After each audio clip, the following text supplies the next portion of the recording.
আল্লাহর কসম করে বললে ভুল হবে না, এই দুনিয়ার মুসিবত, দুনিয়ার বিপদ, এটা কোনো মুসিবত নয়, এটা কোনো বিপদও নয়। চোখ দুটা যখন বন্ধ হয়ে যাবে, দুনিয়ার মুসিবত আর মুসিবত থাকবে না। আসল মুসিবত তো কিয়ামতের দিন। ওই মুসিবতের দিন দুনিয়ার কেউ আমার আপনার পাশে থাকবে না। কি হবে ওই দিনের অবস্থা? আল্লাহ তাআলা কোরআনুল কারীমের মধ্যে একটা চিত্র তুলে ধরে বলেন, ইয়াউমা ইয়াফিরুল মারউ মিন আখিহি ওয়া উম্মিহি ওয়া আবিহি ওয়া সাহিবাতিহি ওয়া বানিহি লিকুল্লি ইমরিইম মিনহুম ইয়াউমাইযিন শা'নুন ইউগনি।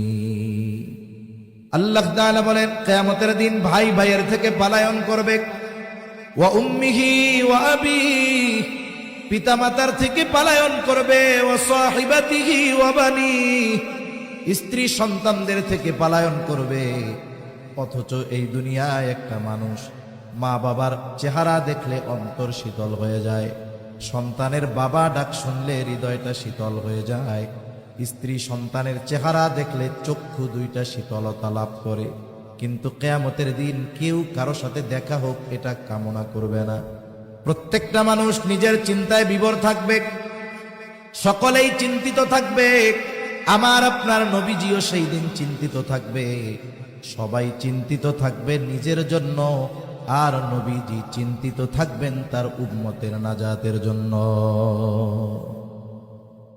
সেই দিন মানুষেরা এমনটাও আল্লাহ তাআলার কাছে বলবে, আল্লাহ, সারা দুনিয়ার সব মানুষকে জাহান্নামে দিয়ে হলেও আপনি আমাকে মাফ করে দেন।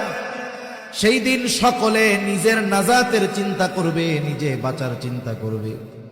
আর ওই দিন নবী কি করবে? একবার নবীজি দৌড়ায় চলে যাবেন হাউজে কাউসারের কাছে। না জানি তার কোনো উম্মত পানি পানে মাহরুম হয়ে যায়।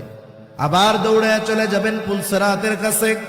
না জানি কোনো উম্মত পুল পাড়ি দিতে ব্যর্থ হয়ে যায়। আবার দৌড়ায় চলে যাবেন জাহান্নামের কাছে। না জানি কোনো উম্মতকে জাহান্নামে দিয়ে দেওয়া হয়। আবার একবার চলে যাবেন মিজানের কাছে। না জানি কোনো উম্মত ওজনে ধরা পড়ে যায়। আবার যখন সুপারিশ করার দরকার, আল্লাহ তাআলার কাছে সে বারবার উম্মতের জন্য সুপারিশ করতে থাকবে। সব নবী সবাই জান্নাত অভিমুখে রওনা হয়ে যাবে, জান্নাতের দোরগোড়ায় পৌঁছায় যাবে। জান্নাতের দরওয়াজা বন্ধ।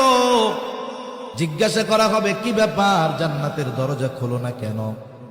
জান্নাতের পাহারাদারেরা জবাব দিবে, যিনি আসলে খোলা হবে তিনি আসেন নাই। কে সে? বলে, মুহাম্মাদুর রাসূলুল্লাহ সাল্লাল্লাহু আলাইহি ওয়াসাল্লাম। কোথায় তিনি? হাসরের ময়দানে উম্মতের নাজাতের চিন্তায় চিন্তিত। নবী ততক্ষণ পর্যন্ত জান্নাত অভিমুখে রওনা হবেন না, ততক্ষণ না তার ওই উম্মত যার মধ্যে যারা পরিমাণ ঈমান ছিল তার ব্যাপারেও যতক্ষণ না আল্লাহ তাআলার পক্ষ থেকে জান্নাতের নিশ্চয়তা নবী পাবেন, ততক্ষণ পর্যন্ত নবী নিজে জান্নাতের উদ্দেশ্যে রওনা হবে না। এখন বলেন, ওই মুসিবতের দিন বাবা চিনবে?